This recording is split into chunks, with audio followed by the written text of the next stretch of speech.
Екіншілерде таза жеңіске Қызылбек балуан Дәулет Саламат жетті Жаңа ауданы.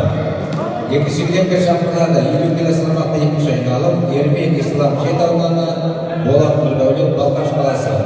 Дайындалып тұрсын Сәкенұлы Сабыржан Бейсен Мейрамхан.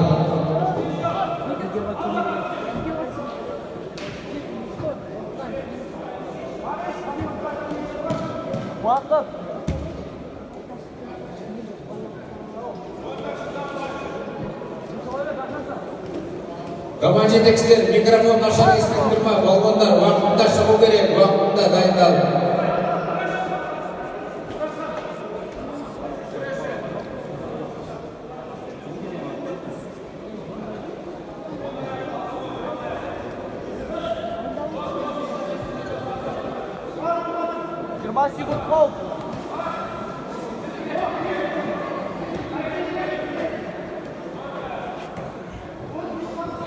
Екіншілердің төрешілер орындарыңыз отырыңыздар. Екіншілердің төрешілері.